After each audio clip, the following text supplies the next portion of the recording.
Hey, what's up? Dean Sear Performance at the shop, and the door bars are done. Completely TIG welded in. I also crawled under the car, TIG welded both of the outriggers all the way around to the plate, to the bars, the upright bars. Um, and then I jumped to the back and started framing out for the fuel cell. So I got the bar going across, and what I did was I notched it on the top so it'll sit up, and then the tin of it, you can see right there's like a notch in the bar, so that the tin will sit right on top of this bar and be flush to the existing floor. And then I put my two down bars, so everything right now is fully welded in. What I need to figure out, what we started talking about, was because of the placement of that bar, and then I already went ahead and welded in the two gussets to it, or supports, whatever you want to call it.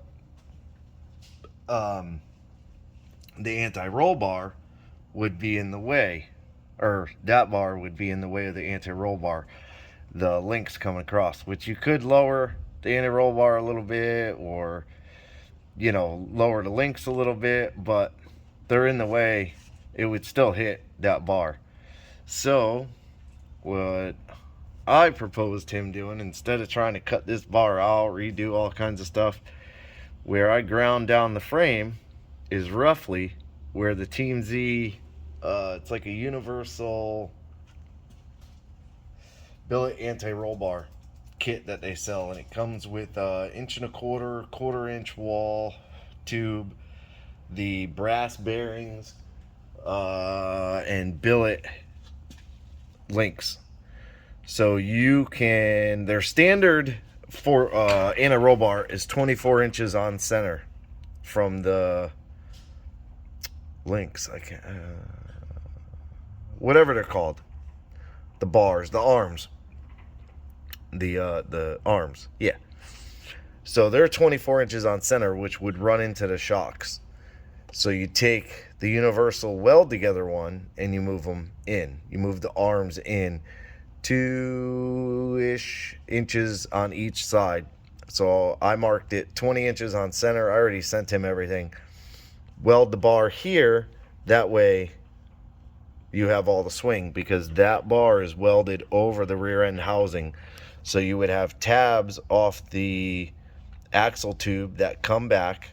Your end link would bolt into it, and then that end link would go up to your arm, and your arm can swing up and down. So I measured everything out. You see all the marks on the frame, and the fuel cell with this 1-inch bar will land right here on this mark, and then you have anywhere this mark or this mark to do your anti-roll bar, which is plenty of room, because the fuel cell could sit right at the front of the anti-roll bar, or right at the back of it. I guess it would be the front of the fuel cell could sit right at the back.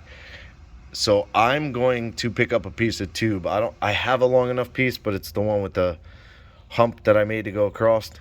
I don't have any more. Well, I probably have another straight piece, which I could do, but I'm going to plate the frame on both sides. That's why I started grinding it all the way, and then I stopped to figure out where everything's going to go. I'm going to get more accurate dimensions from them, and the tube that I put in, that anti-roll bar bolts in. So it actually has these tabs here. It has like these tabs here to weld onto a tube. Then these tabs you weld onto, or they come on the bushing for the anti-roll bar. Then the anti-roll bar goes in the bushing. So these actually, it will bolt to these tabs. So I have the tabs and the bolts to weld onto the tube. If I can get a very accurate measurement from them, I can go ahead and weld these on for him. He can buy the bar. All he'll have to weld are the arms, cut the bar, bolt it together, and he's done. So I'm going to try and do that. I'm going to run. I got to pick up the sheet metal for the mini tub and the floor. And then another piece of chromoly. I'm going to grab that. And I also have to run to the water jetter to pick up the tabs that I'm having him cut for Bobby's car. So Bobby's car, I went ahead. This is his transmission mount. All of these pieces here. So I cut these off his transmission mount and I ground the welds all down. Took all the bushings apart before I did it. Oh, I hate that parachute mount. So that's his transmission mount. I cut the ends off. I also cut the plates off his engine mounts, which are ridiculous. These are 1/4-inch wall pipe. This is not what I would ever use. Plus, if you look down in there, that bolt barely has a tack on the head on one side. You can see that brown spot on the bottom. It's hard to see, but there's a tiny brown spot on the bottom. Now it's right in line with that weld seam going down the pipe. Kind of see it. But then these are 1/4-inch thick plates. This is probably 3 or 4 pounds of just don't need it on both sides. So I cut those plates off. Those are kind of the engine plates. I ground all the welds off of them, and they are bolted back in place. And that is not 1/4-inch. That's actually only a 3/16 inch, but that is some old plate that somebody had laying around. So I got that one on that side, and that one on that side. There it is. And you can see all it's pitted and everything. So what I'm gonna do, I already got this side. I had to get the oil pan off because we're switching to a rear sump oil pan. Come on. I cut this along here, and then I cut it down there, right there. So this plate used to go all the way down to there. It can't be there for the rear sump oil pan. Excuse me.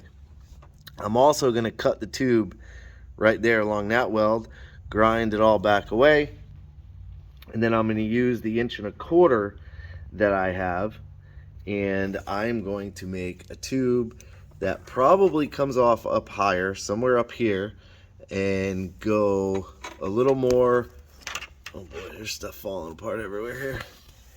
Then to go a little more on a straighter angle to the motor, and then there will be a plate somewhere in this area. There'll be 2 plates actually that bolt together. Then there'll be another tube that goes to that plate, then a tube that runs more of a vertical support for the one that comes off. I have to do it on this side too. I still have to cut down there at the K member down there. I have to cut this tube here. And now I'm going to lift the motor back up a bunch, get it all ground down, get the motor set. You know, you can see right now the motor's leaning over, probably because of this. So if we, yep, there it goes. Nope, it started to go, and then it didn't want to go.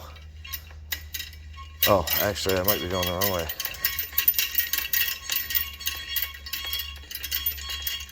Yeah, I think I was going the wrong way.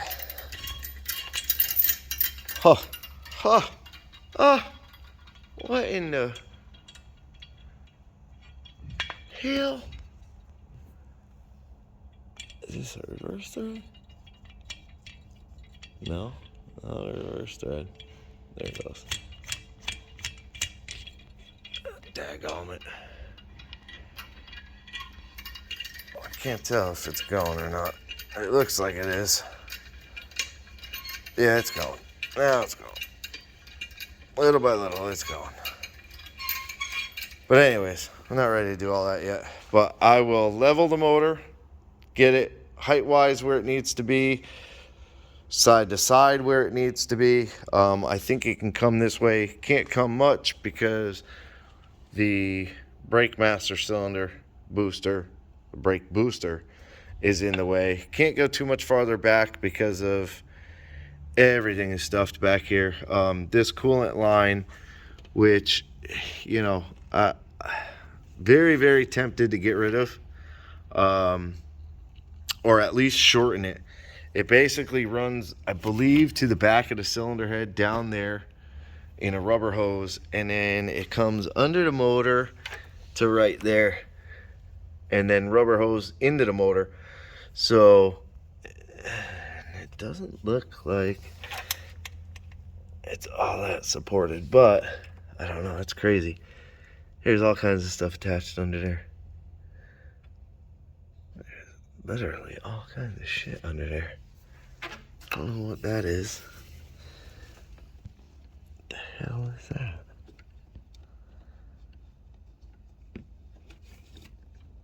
Oh, that is the ethanol sensor. Oh, that's cool. You got an ethanol sensor. So yeah, almost tempted to get rid of that, but the motor, you can see, is tilted way back right now. So the transmission's got to come up. That'll pull that tube away. Maybe make it go back a little bit farther. The front has to go down a whole bunch. A lot of work to do just to get his motor back in, and then get a new upper hose. Then we're gonna change the turbo placement. These, I guess, are for whatever kind of car, but I don't like it. And the wastegate placement, to me, that priority is no good. For the wastegate priority, it's not any good because all of the exhaust wants to come past the wastegate, whereas it should run into the wastegate. So I'm actually gonna kind of do a cheater front mount kit. We're gonna cut the flange off, probably run it on the mill and get it flat. You can see how it's curved and distorted, and that is from that weld right there. So the way I normally do them is I bolt them to the turbo. Whatever pipe I'm putting in, usually it's a 3-inch pipe, and you kind of shape it to the inside of that. Bolt it to the turbo, fully bolt it to the turbo, and then short welds. You kind of do short welds around. Don't try and burn the whole thing in. You just heat the whole thing up. I'll cut this tube off and probably figure out some sort of cap for it. Maybe I'll take a piece of stainless, like a 4-inch or something, flatten it down, and then just kind of weld a sort of a patch onto the side of it.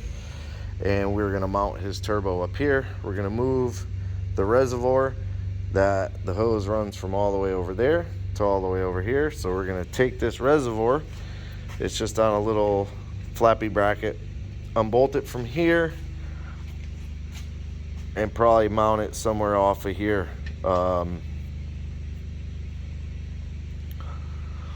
Here, or maybe over in here, where it would kind of be easy to drain if you had to drain it, or maybe not. I don't know. I haven't figured that out yet. Then we have all of the quick clamps. I don't know why I just pointed at the lift, but they're on the table to go on this side of the intercooler, this side of the intercooler, one on the compressor housing and one on the charge pipe. So there'll be 1, 2, 3 of the quick connectors. This is all Bobby stuff, which this I don't need. That is a 4-inch stainless V-band, because that housing only has a 3-inch. That's his new turbo, I guess you can call it. So I got a 3 to 4 reducer that I'm going to cut way down, and they're still taped shut. So if you look right here, they're like this. Whoops. So you pull the pin, you undo the clip, and they come apart. They're nice. I like them. Those are cheap. They're not vibrant or motion or nothing like that. They're PQY. PQY. PQY. Universal leak-free throttle union sleeve. Use these on the Camaro. And another build too. I can't remember which one it was, but haven't had any complaints. So yeah, we are busy. Along with the Silverado that needs injectors and tune, which his injectors are sitting up there on the toolbox. Ben Charles, I believe, is going to tune it for us. He's the one that tuned the Trailblazer for Jeff before it blew up. Didn't blow up. Motor runs good. Transmission, ixnay. So that's what we got. I talked enough. Appreciate you watching. Like, subscribe, hit the bell to be notified. See you in the next one. Have a good day. Leave me a comment.